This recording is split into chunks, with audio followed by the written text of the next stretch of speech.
Okay, everybody, I'm back for part two.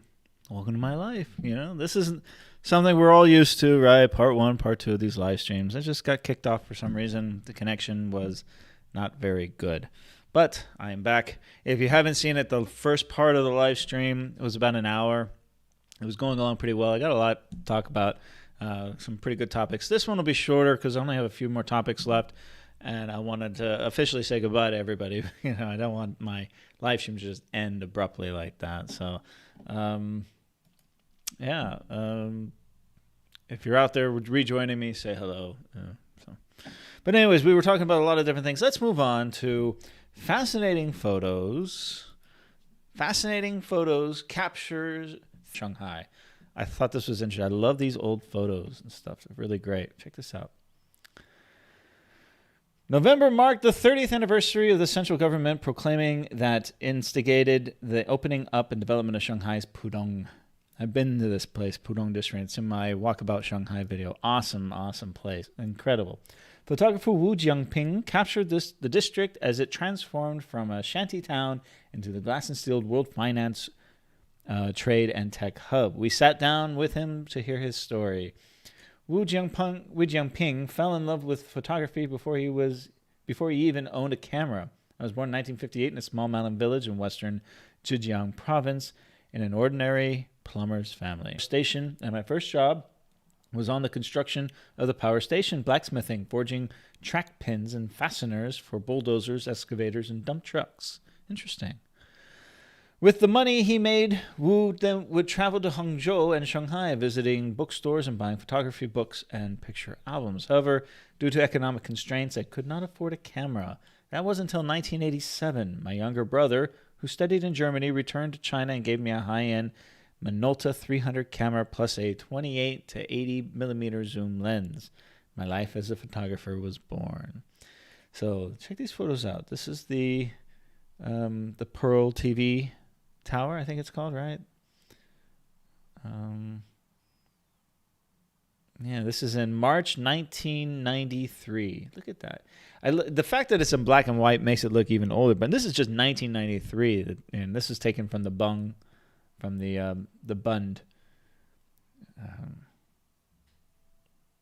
I can imagine that going up in 1993 and people going, "What the hell is that?" It's an amazing building. It's an incredibly beautiful building. I went to Shanghai on business at noon. I was enjoying the view of the Bund. I took a photo of several peasant workers who were looking at the building under construction on the opposite bank of the Huangpu River. This photo triggered a desire to take more, which became the album The People of Pudong. It's incredible, the development of the Pudong area.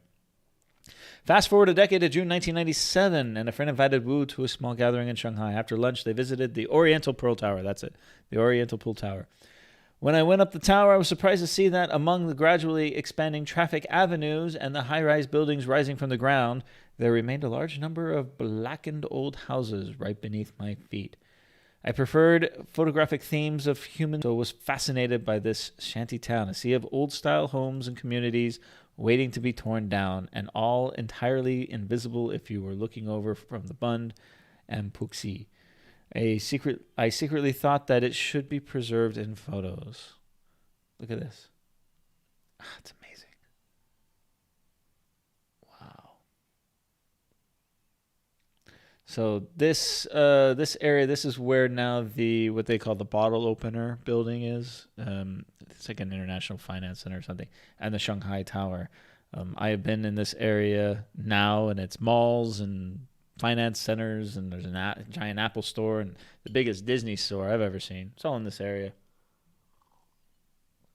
Yeah, it's kind of incredible to see it in these old 1997.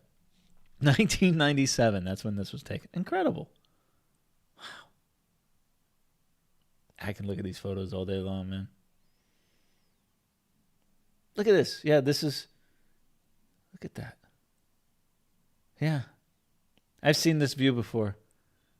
Looking down on this is all buildings now. I mean, I've got some incredible footage of it. Look, but even on the other side, this is not the Bund right here per se, but this is down the way. This has all been developed too. This area up here, this is all towers.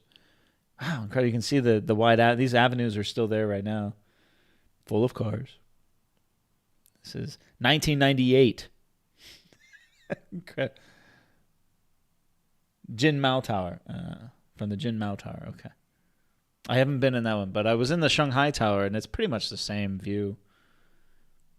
The very next day, Wu made his way back to the river in the shantytown. One of the first people he encountered was a middle-aged woman with a pushcart piled high with chamber pots, toilet brush in hand. Flush toilets were unheard of in the old houses. The best a resident could hope for was to be able to afford to pay someone else to wash their wooden pot. She was unsure of me at first, and when I took several visits before she opened up, Wu said, I went on to learn from her that she had a mentally disabled child and, with her family entirely reliant on her income from scrubbing the pots, would work through wind and rain. Wow. Here are the wooden toilet pots that she would clean. What year is this? 1997. Chamber pots were used for thousands of years in China. They were commonly used in Shanghai, which was divided into social classes. One indication of class distinction is whether a family had a flush toilet. Renji Road, 1997.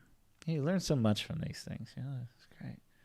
As Wu returned to the neighborhood, more and more residents got to know him, striking up conversations, telling him their stories, and inviting him for a meal or even to stay the night. Most people understood the purpose of my intention of my shooting and were very cooperative and supportive, taking the initiative to help me and provide me with some assistance. The resulting photos are an intimate portrait of an otherwise forgotten Pudong. I consider my subject the Pudong family, Wu says in the series. If you compare it to a person, then each photo is like an organ or a limb of the human body. Each image is an important part of making up the whole. Great shot. This is the Jingmao. Jingmao, I think that's the name of the tower. Group patrol playing, yep. In the road, playing football on South Yincheng Road, which was still under a construction site, 1997. Look at this. Great shot. Great picture. Playing billiards on the construction site. Wow. 1997. Another great shot. Well, look at that. Midsummer Recreation, 1998. Check this one out. Incredible. Look at this. Backing up to leave.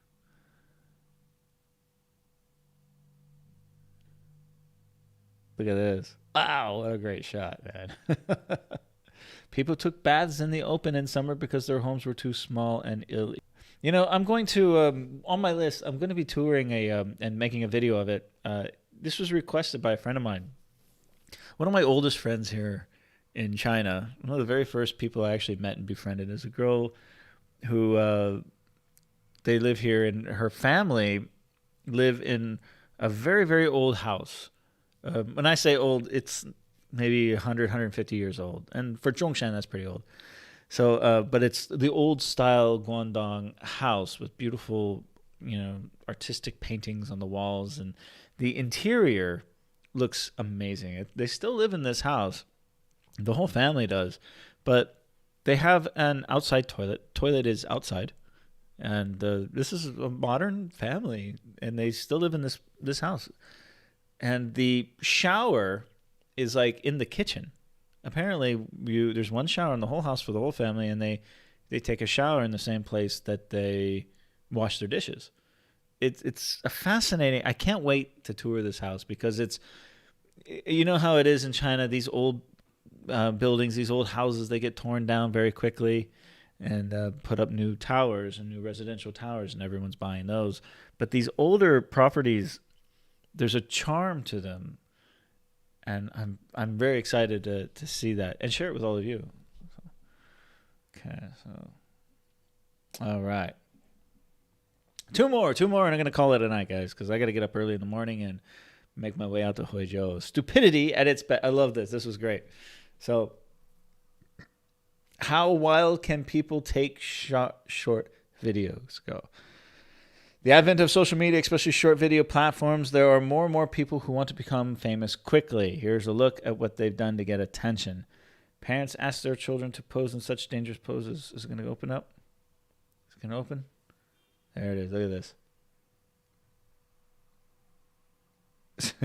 Oh my God.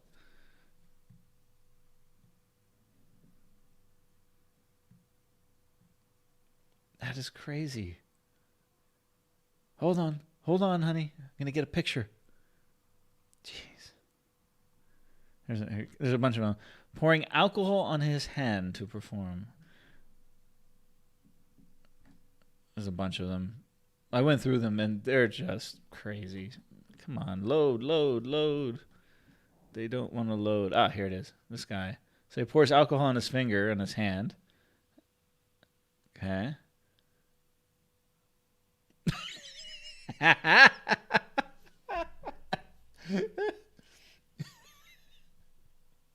Serves you right, man. Serves you right. I don't know this one. Something about kissing. A man suddenly showed the photographer. Look at this. Watch this. What a dick. Look at this guy's camera that he's got. That's not a cheap camera. Look at that. Ah. What a dick.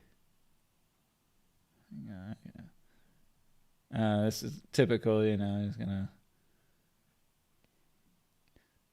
Boom. Yeah. I've seen things like this girl licked a toilet, a airline toilet. Coronavirus challenge. Stupid. Look at this. I've seen variations of this, trying to get these photos. This girl is nuts. That looks like Dubai, maybe.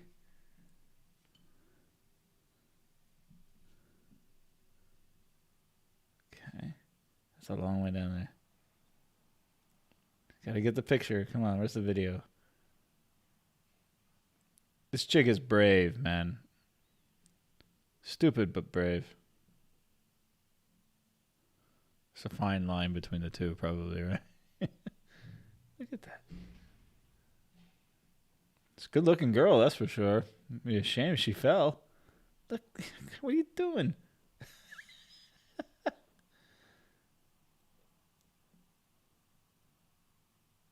That's crazy. All right. This guy. Yeah, he almost got killed twice. And he's still going. He didn't learn. What is he, just playing chicken with these cars? Yeah, that's the whole thing. Yeah, he's playing chicken with the cars. My God.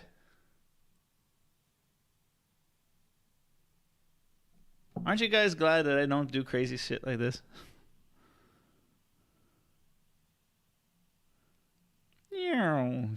Okay, I can't watch that one anymore. What's this one? She says she is allergic to blackberries, which can be fatal if eaten. Then she ate it. Then she ate one on the spot. So she's going to kill herself. She eats one of these. Yeah, laugh it up. What's going on here? This chick just throwing crap off the... She's just throwing chairs.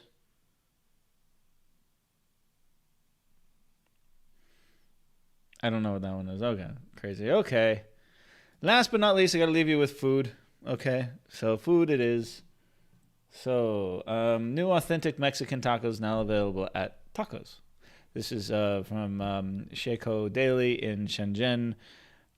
I'm telling you guys, Mexican food is making is starting to become a thing here. I mean, it's still not in Zhongshan, but I know in Shenzhen, Mexican food it's getting up there. Just look at these. I'm getting hungry now. I can do Meituan now.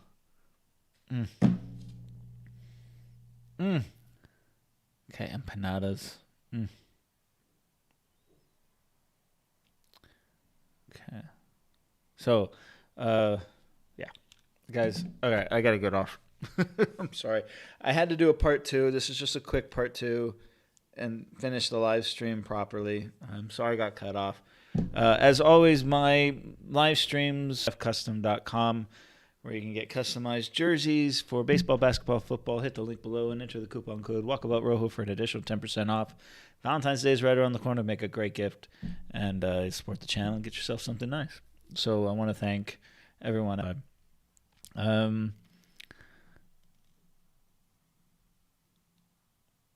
Yeah, thanks, guys. That being said, I'm going to be offline for a few days. I'll be back on Wednesday.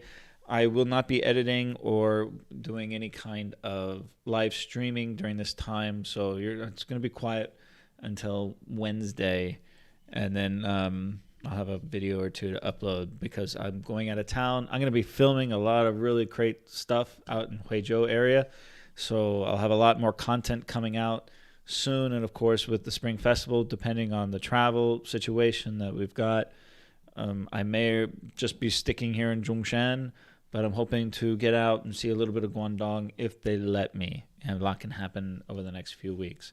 So I don't want to break any of the rules. Again, I'm not prohibited from traveling, but I think it would be in bad taste to travel too far. When so many people in China are not allowed to go home to see their families for a Spring Festival outside the province. You're not supposed to cross from. You can do it, but they really don't want you to do it. So I can travel anywhere in China right now for the most part. There are some places in the north I'm not allowed to, but it's recommended that I don't. And, I just want to take that into consideration. So I might just do a road trip and do some hiking here and there, but stay out of the, very crowded places and the very crowded scenic spots. And we'll see what happens over the next few weeks. We'll be on top of it. Until then, guys, thank you for joining me. And as always, I hope everyone is safe and happy. Big shout out to my family. I love you guys. I miss you. And